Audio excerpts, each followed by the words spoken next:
Assalamualaikum warahmatullahi wabarakatuh. Waalaikumsalam warahmatullahi wabarakatuh. Udah lama ini kita nggak jumpa. Nah, lama baru kemarin ya, Minggu yang lalu kita Zoom ya. Terus sekarang kita akan lanjutkan temanya atau pembahasan yang kita pelajari hari ini adalah manajemen kepegawaian ya, manajemen kepegawaian di dunia pendidikan. Kalau yang sebelumnya ada manajemen pemasaran, tapi juga kita kemarin membahas bagaimana pendirian lembaga pendidikan Islam atau pendirian lembaga pendidikan ya, tidak hanya madrasah tapi juga sekolah. Secara umum sudah kita pahami. Nah, sekarang bagaimana kalau kita sudah punya lembaga? Barusan kita kemarin juga mengetahui ada keputusan MK. Keputusan MK itu menetapkan bahwa pendidikan dasar itu gratis baik negeri maupun swasta. Cuma ini tentu ada persoalan. Bagaimana dengan sekolah-sekolah favorit, sekolah-sekolah unggulan? Kalau ternyata kemudian mereka dilarang memungut biaya pendidikan, kira-kira kalian sudah mendengar nggak sikap sekolah-sekolah swasta seperti apa? Kalau pondok mungkin bukan atas dasar sekolahnya ya, tapi mondoknya itu. Tapi kalau yang nggak mondok, sekolah swasta yang nggak mondok, nah itu nanti kan dengan ketetapan yang baru, dengan peraturan yang baru itu kan mestinya nggak boleh menarik biaya. Jadi kalau negara sudah mewajibkan, nah begitu ya, kan sekolah dasar itu wajib. Sekolah dasar itu kalau dinyatakan wajib oleh pemerintah, berarti pemerintah itu memiliki kewajiban untuk menanggung biaya pendidikan. Karena itu sekolah di Indonesia mestinya MI, SD, SMP, MTS. SMP, MTS itu masih masuk kategori sekolah dasar. Jadi wajib belajarnya 9 tahun. Sebagian kabupaten kota itu sudah membuat perda wajib belajarnya 12 tahun.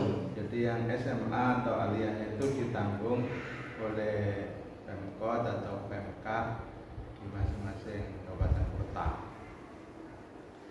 Nah, sekarang kita fokus persoalan tadi itu coba nanti dicermati ya. Nanti silakan digali lebih jauh bagaimana sikap sekolah-sekolah swasta menyangkut larangan membebankan biaya pendidikan kepada peserta didiknya sesuai dengan keputusan MK. Nah, sekarang bagaimana kalau kamu misalnya sekarang ini sudah mendirikan lembaga pendidikan, kamu adalah ketua yayasan dan kamu akan mengoperasikan lembaga pendidikan tersebut, sudah punya izin operasional, sudah legal. Terus gimana? Tentu kemudian harus ada orang-orang yang mengelola lembaga pendidikan. Yayasan tentu tidak boleh. Yayasan itu tidak boleh merangkap menjabat sebagai kepala sekolah, itu nggak boleh. Termasuk di kampus juga begitu.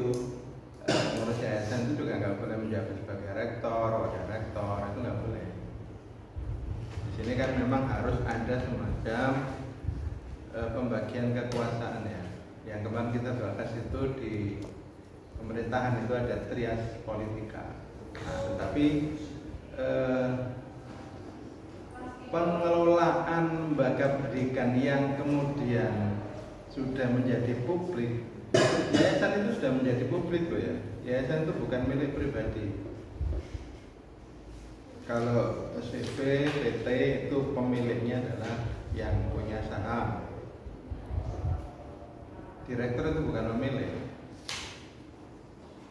Jadi direktur itu termasuk karyawan, tapi levelnya top management. Nah, kepala sekolah, rektor juga bukan pemilik, dia adalah karyawan dari yayasan yang kemudian ditetapkan sebagai pimpinan manajemen di lembaga pendidikan tersebut. Nah, tentu kemudian ketika yayasan yang terdiri dari beberapa orang itu sudah mendapatkan legalitas dalam mengelola sebuah lembaga pendidikan, misalnya MTS ya, MTS. Saya sebut aja MTS Ainul Yakin gitu ya. Nah, MTS ini kemudian ketika mau dioperasionalkan tidak boleh yayasan yang bergerak di manajerial manajemen. Nanti karena harusnya begini, harusnya ya pengelolaan itu misalkan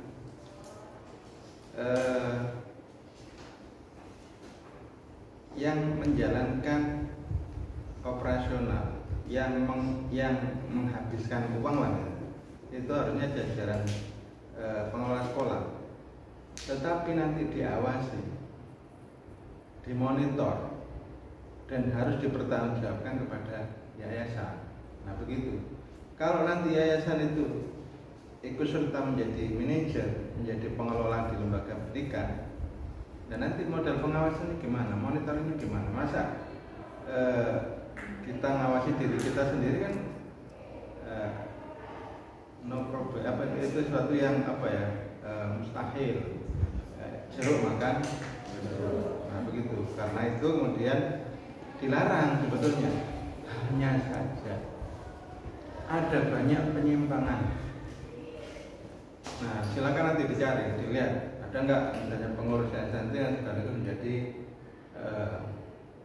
kepala sekolah atau kepala sekolah. Itu mestinya apa? Ya tadi prinsipnya itu ada balancing, ada keseimbangan, ada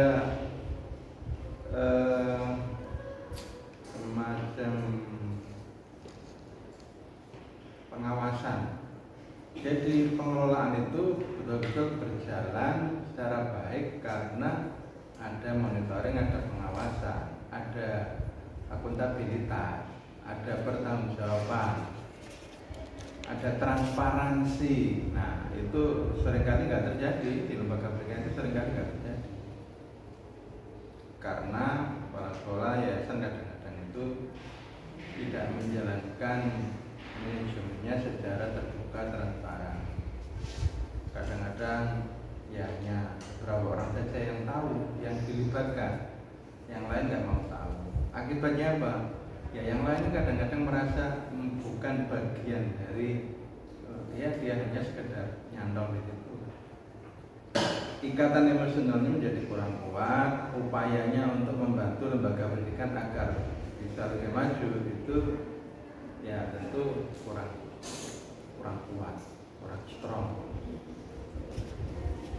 Nah, karena itu kemudian ketika kamu sudah memiliki yayasan dan sudah punya legalitas untuk menjalankan MTS, maka berarti kamu sudah harus bersiap melakukan rekrutmen. Nah, rekrutmen itu dilakukan dengan cara bagaimana? Yang baik bagaimana?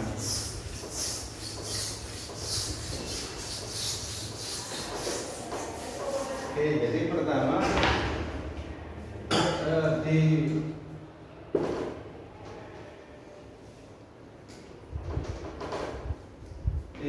AD-AD yayasan itu juga sudah perlu diatur bagaimana cara atau mekanisme rekrutmen. Nah tadi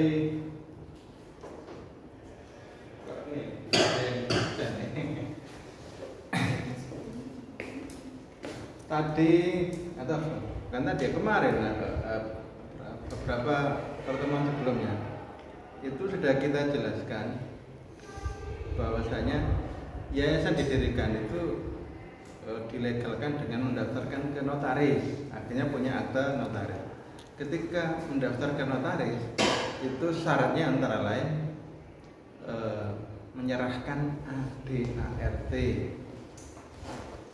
ada yang menyebut PDPRT ya, sama saja, anggaran dasar, anggaran rumah tangga. Nah nanti kemudian kalau sudah di dalamnya itu ada aturan bagaimana cara mekanisme merekrut pegawai karyawan, nah itu akhirnya kemudian bisa menjadi pegangan pengurus yayasan. Misalnya ditetapkan di ADR itu bahwasanya rekrutmen pegawai dilaksanakan dengan beberapa tahap. Yang pertama, tahap seleksi administrasi. Yang kedua, interview. Yang ketiga, micro teaching. Nah, misalnya begitu ya. Ada beberapa lembaga pendidikan swasta di Mojokerto itu yang relatif ketat dalam penerimaan pegawai. Saya contohkan itu Al-Amin. Itu proses rekrutmennya itu ada beberapa tahap, mungkin 5. Yang pertama, ya tentu setelah ada informasi pengumuman penerimaan guru ya, itu ada pelamar, pendaftar, nah itu ada seleksi administrasi. Setelah seleksi itu maka dipilih misalnya ada 5 atau berapa, atau semuanya memenuhi administrasi, maka kemudian tahap berikutnya ada psikotes, tes kemampuan akademik atau psikotes untuk IQ. Jadi mengukur IQ-nya calon guru tadi. Nah di situ kemudian ada target, misalnya guru yang diterima harus ber-IQ di atas 100, misalnya begitu. Nah itu ada yang seperti itu. Berikutnya setelah lolos dari apa ini tadi, tes psikotes, maka berikutnya yang ketiga itu interview, wawancara. Nah wawancara ini tentu kemudian tergantung visi sekolahnya. Kadang-kadang itu untuk mengetahui akidahnya gitu, itu mungkin diminta untuk misalnya mempraktekkan atau membaca. Kalau yang afiliasinya dengan NU biasanya coba baca doa kunut, nah misalnya begitu. Sehingga kemudian diketahui, oh ini akidahnya apakah Sunni atau yang lain, atau NU atau yang lain. Oke, itu 3 ya, syarat yang ketiga. Syarat yang keempat atau langkah yang keempat misalnya adalah micro teaching, praktek mengajar. Nah, praktek mengajar ini tentu yang telah lolos tadi itu diminta untuk mengajar satu pokok bahasan gitu dengan persiapan yang sudah ada misalnya. Nah, berikutnya yang terakhir itu adalah magang 3 bulan. Jadi kalau sudah diterima, lolos 4 tahap tadi itu, yang terakhir itu magang. Magangnya 3 bulan. Selama magang ini kan ada evaluasi, ada monitoring, sehingga kemudian dapat diketahui, oh calon guru ini diterima oleh siswa. Bagi siswa guru ini menyenangkan, bagi siswa guru ini punya kualitas yang baik. Akhirnya kemudian ditetapkanlah sebagai guru tetap yayasan. Nah, begitu. Itu contoh bahwasanya mekanisme rekrutmen guru itu dilakukan oleh salah satu lembaga pendidikan swasta.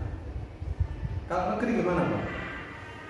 Ya negeri biasanya mengajukan dari misalnya kepala sekolah mengajukan, kalau kurang ya gurunya hanya pensiun gitu, maka mengajukan ke bupati atau kepala dinas. Kepala dinas nanti baru mengajukan ke bupati untuk rekrutmen CPNS atau P3K begitu. Nah itu proses rekrutmen di lembaga pendidikan ya, sebenarnya begitu. Nah sekarang bagaimana kemudian proses mengelola pegawai di lembaga pendidikan swasta? Ya tadi mulanya seperti itu ya, proses rekrutmennya bisa seperti yang tadi saya contohkan di salah satu lembaga pendidikan. setelah itu apa? Nah, mestinya itu ada kontrak kerja, ada semacam surat perjanjian kerja yang ditandatangani. Misalkan wajib bertahan minimal berapa tahun, apakah 2 tahun ataukah 5 tahun, itu bisa menjadi salah satu opsi. Karena kalau tidak, lembaga pendidikan nanti itu akan sering keluar masuk guru, tentu kemudian akan ada ya kegonjangan di lembaga pendidikan, kurang stabil.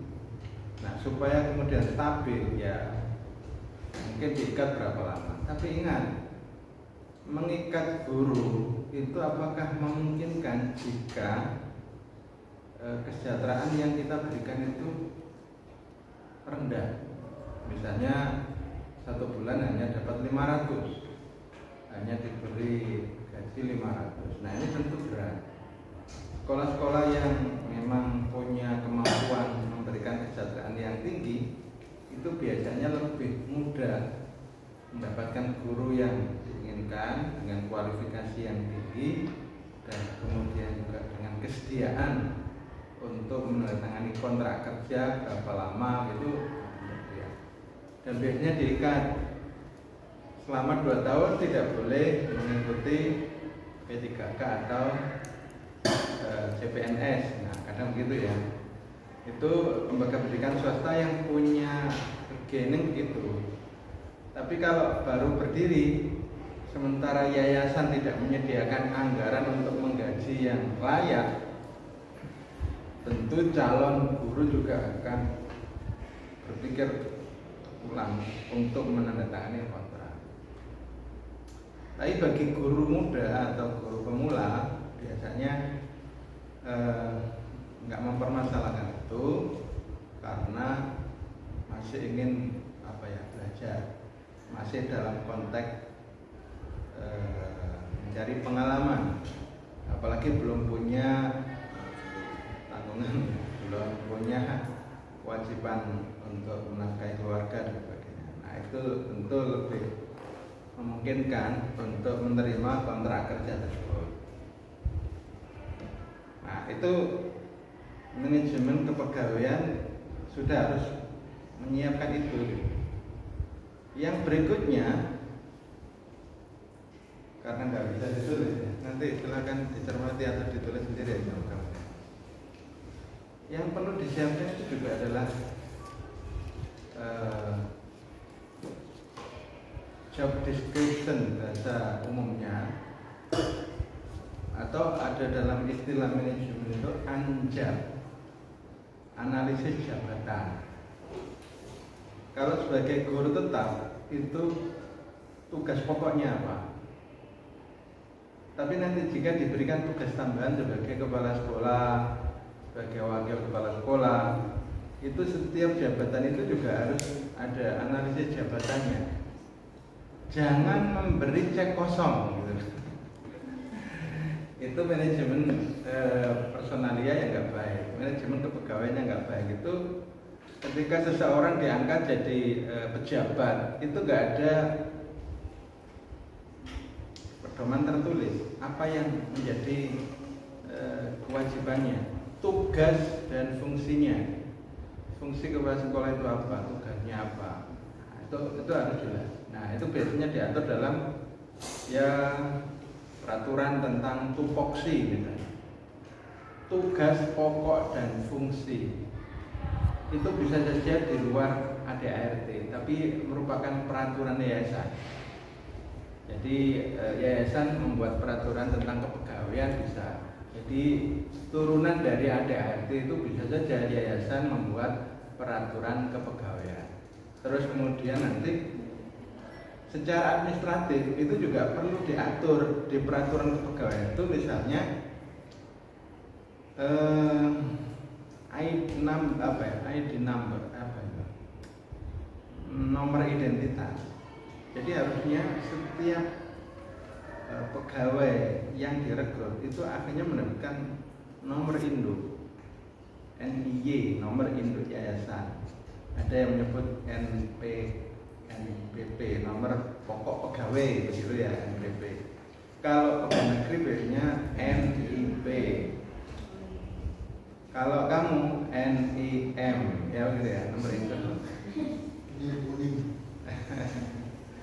Oke, nah itu ketika kemudian pegawai itu kemudian sudah diterima, maka kemudian di SK-kan. Di SK-kan tentu kemudian dengan nomor induk yang sudah ditetapkan. Oh, nomor induknya sekian. Kalau di nomor SK-nya nggak ada nomor induk, wah itu ya berarti administrasinya nggak baik. Manajemen personalnya, manajemen pegawainya berarti nggak baik. Nah, tentu kemudian harus teradministrasikan secara rapi. Ada buku induk pegawaian. Tapi sekarang kalau pakai sistem informasi, ya bisa saja nanti pakai sistem informasi yang dikembangkan sendiri, sehingga nanti nggak perlu manual. Tapi kalau mau di backup manualnya juga nggak apa-apa. Jadi ada buku induk pegawai. Nah, itu model-model pengaturan kepegawaian itu antara begitu. Oke, jadi sudah ada kontrak, sudah ada nomor induk, terus tadi itu sudah ada anjab, analisis jabatan yang diatur dalam sebuah peraturan. Jadi setiap guru itu tugas pokoknya apa, kewajiban hadir di sekolah itu berapa lama, berapa hari. Nah, biasanya kalau sekolah-sekolah swasta yang belum tersistem, guru itu hanya punya kewajiban, ada kontrak kerjanya dan hanya punya kewajiban mengajar saja. Pokoknya setelah mengajar ya udah, guru itu kemanapun nggak ada masalah. Kayak freelance gitu ya, kayak freelance. Nah, itu adalah contoh manajemen kepegawaian yang belum ideal sebenarnya. Dan banyak lembaga pendidikan kita, madrasah kita itu yang modelnya seperti itu. Nah, pada umumnya guru yang seperti itu biasanya belum punya satmingkal atau belum belum sertifikasi. Belum sertifikasi itu biasanya belum diminta untuk menetap di satu lembaga pendidikan tertentu. Kalau misalnya sudah sertifikasi, maka dia sudah ditetapkan biasanya di lembaga pendidikan. Satmingkalnya di MTSN yakin, terus kemudian ada kewajiban 3 hari di sana walaupun nggak ngajar. Ngajarnya bisa saja hanya 1 hari. Misalnya mengajarnya bisa hanya 1 hari. Walaupun kewajibannya berapa ya? 24 jam. Biasanya 24 jam pelajaran untuk diakui sertifikasinya, dapat tunjangan profesi. Nah, berikutnya kemudian kalau sudah satmingkal seperti itu, biasanya keleluasaan untuk berkegiatan di lembaga pendidikan yang lain itu biasanya kurang.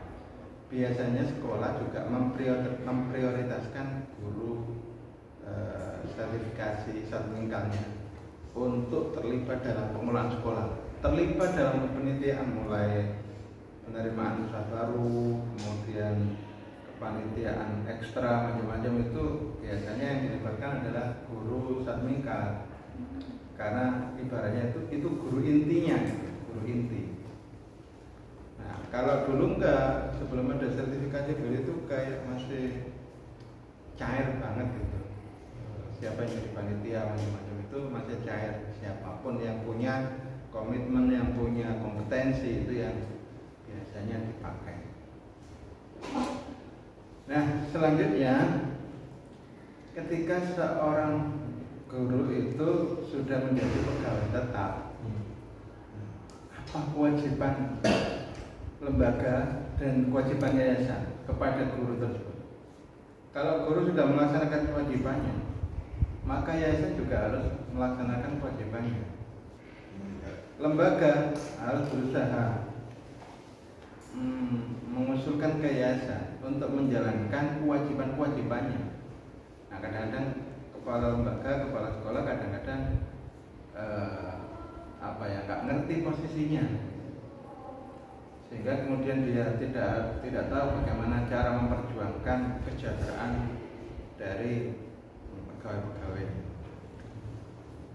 beberapa yang mestinya dipersiapkan oleh yayasan itu antaranya adalah tunjangan-tunjangannya. Tunjangan keluarga itu suami atau istri atau anak itu juga mestinya sudah disiapkan. Kalau sekolah swasta yang belum ada apa-apanya itu ya nggak ada gitu-gituan.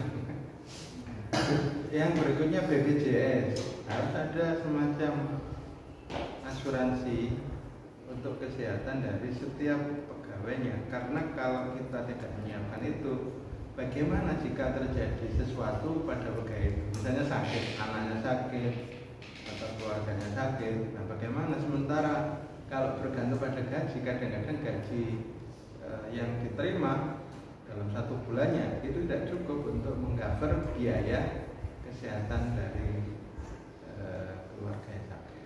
Karena itu kemudian kita mengikuti sistemnya pemerintah, yaitu mengikuti BPJS. Jadi ada kewajiban yayasan untuk mengikut sertakan pegawainya itu, karena pegawainya itu pegawai yayasan, yang SK-kan itu yayasan, bukan kepala sekolah mestinya.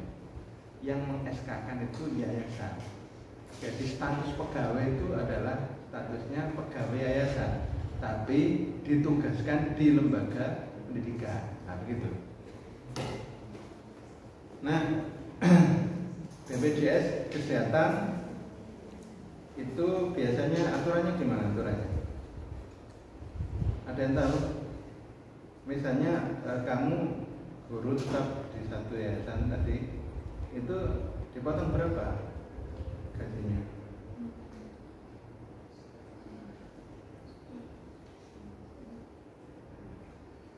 Jadi kewajiban, misalnya ya, kewajiban membayar BPJS setiap bulan itu berapa? Kelulusannya. Enggak, maksudnya kalau misalnya dulu ada kelas-kelas ya, ada kelas 1, kelas 3. Kalau kelas 1 itu berapa totalnya? Nah, misalnya 150 atau 200 atau 300. Berapa kan? Per bulan enggak 150 kan? Iya, segitu. Nah, itu biasanya dipotong dari gaji kita itu misalnya 25.000. Berarti selebihnya itu yang membayarkan adalah lembaga. Jadi BPJS kesehatan yang bukan mandiri loh ya, tapi BPJS kesehatan yang didaftarkan oleh lembaga pemberi kerja itu berapa ya, 90% itu ditanggung lembaga, 10%-nya ditanggung oleh masing-masing pegawai yang didaftarkan. Itu sistem pengaturannya begitu.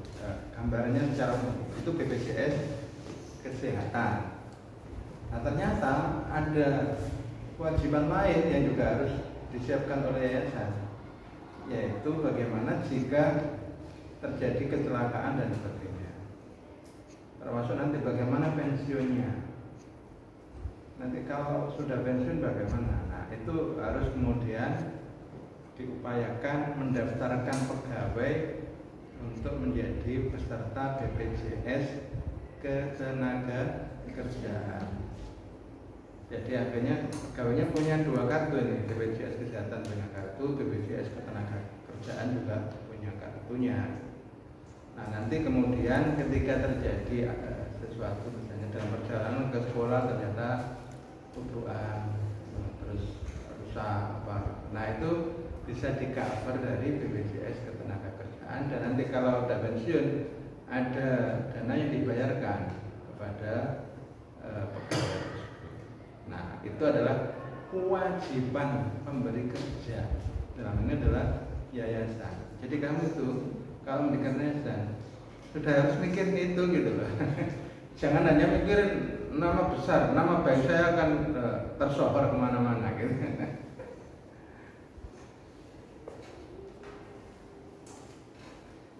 Nah, sekolah-sekolah di sekitarmu sudah sampai segitu atau belum ya?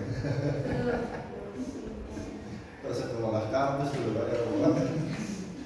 Ya, kampus kalau bidang kesehatan sudah BPJS Ketenagakerjaan itu dipilih. Saya tahu pertimbangannya apa, dipilih. Ya mungkin karena untuk mengcover itu butuh biaya cukup besar. Karena itu kemudian yayasan itu nggak boleh kemudian mikirin untuk mendapatkan keuntungan dari kan sudah saya sampaikan, orang yang mau mendirikan yayasan itu ibaratnya sudah tidak apa ya, sudah tidak memikirkan ya keuntungan lagi, sudah ibaratnya financial freedom bahasanya ya, financial freedom sudah selesai dengan dirinya. Artinya apa?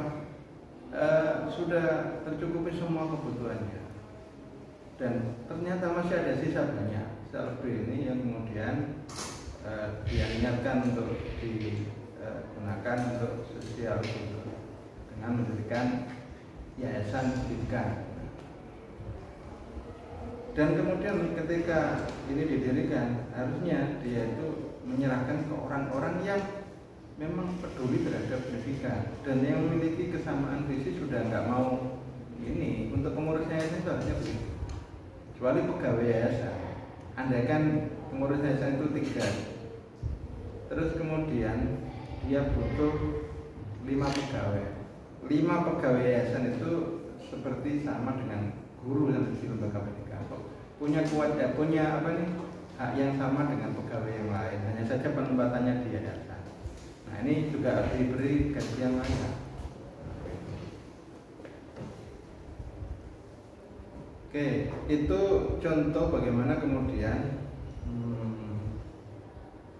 manajemen kepegawaian di lembaga pendidikan. Nah, biasanya yang terjadi di lembaga pendidikan swasta itu biasanya sering guru itu berpindah-pindah dari satu sekolah ke sekolah yang lain karena memang kesejahteraan mungkin kurang sesuai, kurang layak, dan lebih memilih untuk misalnya kalau ada peluang masuk PNS ke 3K akan lebih memilih untuk ya menempuh jalur pendaftaran gratis. Itu sekilas umum dari manajemen kepegawaian di lembaga pendidikan. Silakan, mungkin ada yang bertanya, ada yang menanggapi, merespon. Ya, jadi dalam hal ini yayasan itu sebagai katakanlah SC gitu Pak ya. Terus yang pegawai-pegawainya itu OC, apa begitu? Hampir mirip seperti itu. Walaupun tidak seperti itu persis, tapi mirip. Ya, yang jelas begini. Ada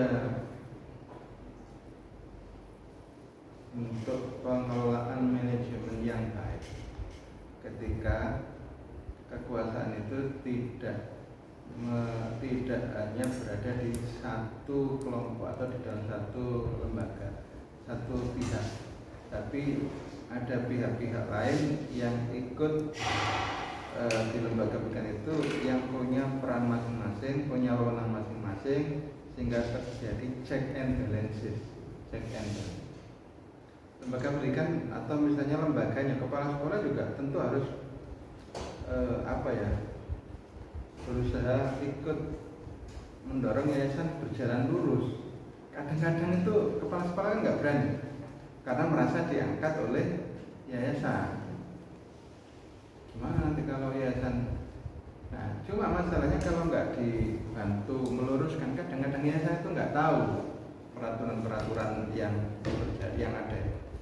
Di kampus sering terjadi begitu.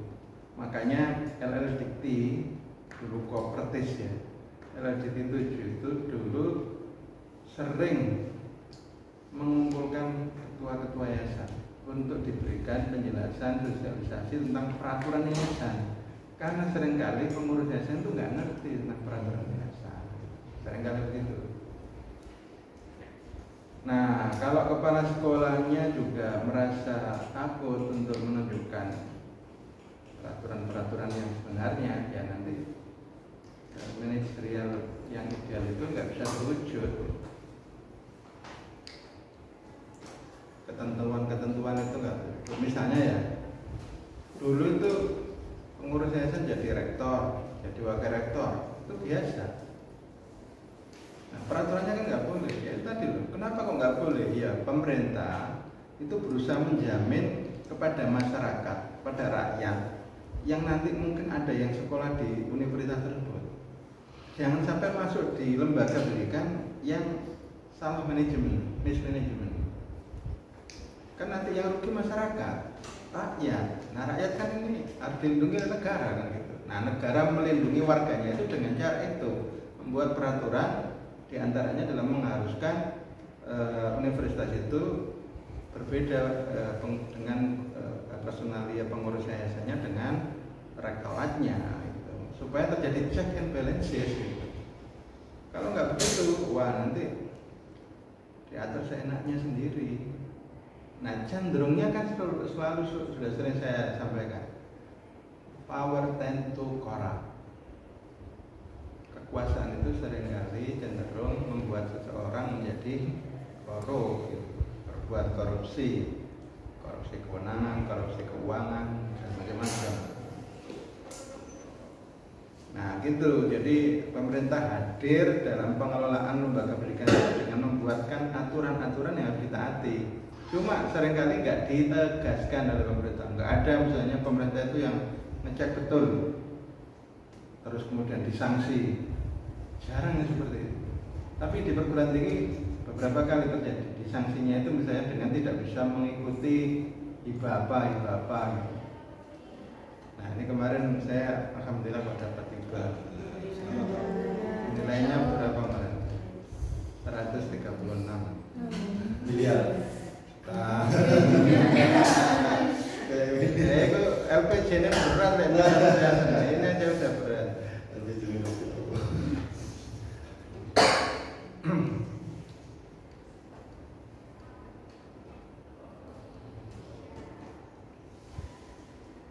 Terus gimana? Imron tadi? Berarti kepala madrasah atau rektor itu bukan melaksanakan apa yang diperintahkan yayasan gitu Pak? Begini, secara individual itu bukan memerintah bukan melaksanakan yang diperintahkan yayasan secara individual, melaksanakan aturan yang sudah dibuat yayasan. Tugas pokok yang sudah diatur oleh yayasan itu harus dilaksanakan oleh kepala sekolah. Dan salah satunya adalah janji, visi, misi. Biasanya begitu yang bagus ya. Yang bagus itu ketika pemilihan kepala sekolah itu ada semacam penyampaian visi misi. Misalnya ada 3 calon kepala sekolah bertarung untuk mendapatkan simpati, mendapatkan dukungan dari warga sekolah.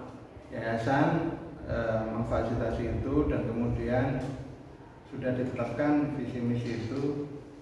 Nah, ternyata kemudian yang terpilih visi misinya kemudian di SK-kan, disetujui yayasan untuk dilaksanakan dicapai selama 5 tahun. Nah, tugas pokok dan fungsi yang diatur oleh yayasan itu yang dijalankan oleh kepala sekolah. Terus kemudian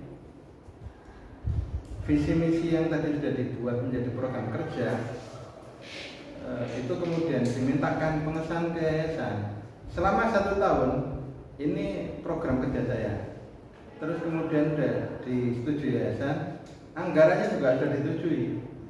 Nah, maka kemudian selama setahun itu ya kepala sekolah ya udah melaksanakan program kerjanya itu, walaupun kadang-kadang butuh koordinasi, konsultasi dengan yayasan. Misalnya program kerja ini ada kesulitan begini-begini, ya, gimana Pak Ketua? Nah, minta pertimbangan itu boleh, tapi kemudian bukan melaksanakan perintah secara, nah itu yang tradisional. Yang tradisional itu begitu, biasanya itu nggak ada program kerja. Program kerja itu ya apa yang ada di otaknya yayasan atau sekolah itu gitu. Itu seringkali begitu. Yayasan punya pikiran kayaknya ini harusnya ada olimpiade ini. Kepala sekolah buat olimpiade. Nah itu nggak sesuai dengan program kerja yang disiapkan kan, itu manajemen tradisional itu. Nggak ada plan itu. Ada do, ada action, tapi nggak ada plan. Nah, gitu. Yang namanya plan itu ya mestinya minimal ada program kerja yang disiapkan untuk 1 tahun gitu. Nah, yang tadi tradisional itu ya kayak manajemen pemadam kebakaran. Oh, ada masalah. Ayo gak ini supaya masalah ini terselesaikan. Nah, itu manajemennya nggak baik.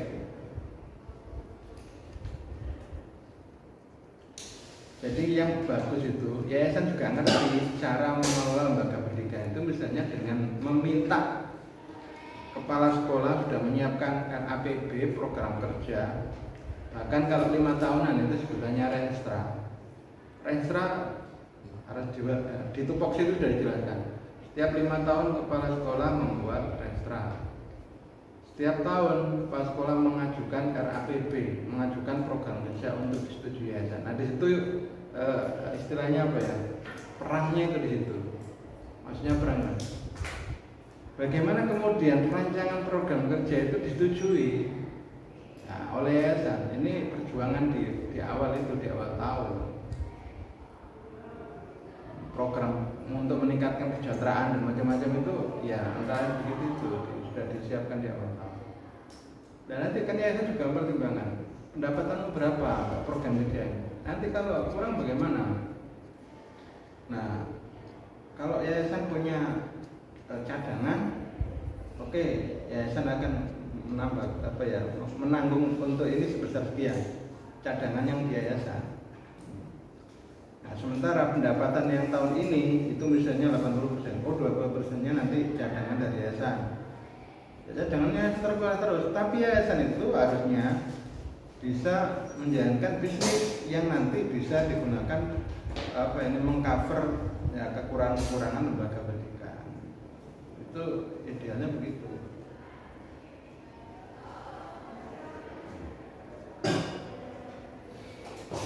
Ada lagi yang lain? Silakan. Saya menjumpai kayak gini Pak, di suatu lembaga itu kepala sekolahnya 2. Jadi yang satu itu di SK-nya sekolah kayak tanda tangan dan sebagainya itu ada, tapi kalau dari yayasan itu berbeda lagi. Ya, itu nggak bagus karena memang dia itu hanya formalitas. Iya. Jadi kadang begini, ada kondisi di suatu lembaga pendidikan itu di mana kepala sekolah de jure. De jure itu berarti apa? De facto ya. Kepala sekolah de facto itu dianggap kompeten. Tapi secara de jure dia itu pegawai negeri yang nggak boleh berada di situ sebagai kepala sekolah, nggak boleh. Kecuali kalau dia mendapat izin. Nah, kan berat itu mendapatkan izin pegawai negeri, mendapat izin untuk menjadi kepala sekolah di lembaga pendidikan swasta. Itu kan sekarang sulit ya. Dulu banyak, tapi sekarang nggak boleh, sulit. Nah, yayasan kadang-kadang punya kedekatan dengan pegawai negeri ini. Kadang-kadang juga merasa orang ini mumpuni gitu ya.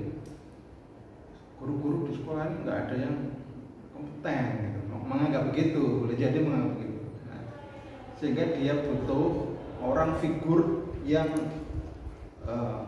powerful lah bapaknya begitu, yang punya pengaruh besar di masyarakat. Nanti masyarakat mau menyekolahkan anaknya ke situ gitu. Kalau kepala sekolahnya ini, nah ini kan betul pegawai negeri, mestinya secara de jure legal formal nggak boleh. Makanya kemudian dia secara de facto aja sebagai kepala sekolah, dia itu menjadi kepala sekolah, tapi nggak bisa menandatangani dokumen-dokumen yang harus dikirim secara legal ke pemerintah, dalam hal ini ke dinas pendidikan, ke Kemenang, itu nggak bisa. Nanti kena masalah ini sekolah ini dan juga dokumen itu akan ditolak. Maka caranya dia mengangkat kepala sekolah de jure saja. Secara tertulis kepala sekolahnya ini salah satu guru di sekolah itu gitu. Nah, saya melihat itu sering terjadi. Nah, ini sebetulnya juga nggak baik. karena nggak ada kaderisasi, bergantung kepada orang luar misalnya, itu kan sebetulnya obatnya bukan dari sekolah itu gitu. Nah kadang-kadang yayasan itu apa ya, nggak tahu misinya seperti apa gitu, sehingga kemudian mempraktekkan seperti itu. Sering terjadi saya lihat, sering terjadi begitu. Andaikan kemudian mau mengkader pegawai tetapnya untuk misalnya menjadi kepala sekolah yang hebat, itu kan ada banyak cara. Gimana caranya itu? Ada kewajiban lembaga loh ya untuk mengembangkan kompetensi pegawai-pegawainya, memfasilitasi untuk studi lanjut, untuk magang, untuk misalnya mengikuti pelatihan, workshop, harusnya difasilitasi, minimal diizinkan. Kadang-kadang itu nggak diizinkan. Nah, dia sendiri kok nggak diizinkan ya Pak? Ya misalnya nanti kalau kamu sudah meninggalkan sekolah ini gimana murid-murid? Nah itu harus juga dipertimbangkan memang. Nah itu kemudian sekarang ini juga menjadi aturan pemerintah juga. Guru-guru yang sertifikasi wajib mengikuti dalam 1 tahunnya itu pelatihan berapa jam, ada sertifikatnya, dan kemudian itu menjadi syarat untuk pencairan sertifikasi guru. Itu bentuk pengembangan kompetensi. Nah mestinya nggak harus mengandalkan peraturan dari pemerintah. Yayasan kalau mau maju harusnya kan mengkader pegawai-pegawainya untuk punya kompetensi kepemimpinan yang baik. Bisa aja dimagankan sebelum dia jadi kepala sekolah, diminta magang di lembaga pendidikan yang bagus. Gimana sih manajerial di lembaga pendidikan yang bagus itu? Kira misalnya di Malang selama seminggu, misalnya begitu. Atau ikuti pelatihan. Nah, ya misalnya dibiayai untuk mengikuti kepemimpinan kepala sekolah, leadership, atau mungkin keorganisasian. Nah itu contoh-contoh bagaimana mengembangkan kompetensi pegawainya sehingga nanti dia siap menjadi top manager di lembaga pendidikan itu. Tidak bergantung kepada orang luar yang sebetulnya dia itu punya kewajiban utama di lembaga pendidikan yang lain. Sebetulnya dia ini juga mestinya bersalah karena waktunya menjadi terbelah untuk ngurusi yang bukan kewajiban dia sebetulnya. Kewajiban intinya dia mestinya di A. Nah, kok dia ngurusi banyak di B? Bagaimana dengan yang di A? Nah, seringkali manajemen di kita itu begitu, itu di Indonesia, negeri kita yang tercinta. Oke, gimana? Jadi kalau kamu jadi yayasan jangan begitu ya.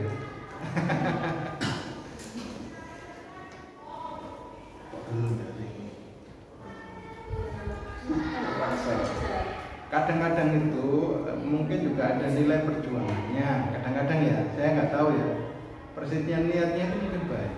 Saya niat berjuang. Ketika diminta bantu di sekolah itu, walaupun saya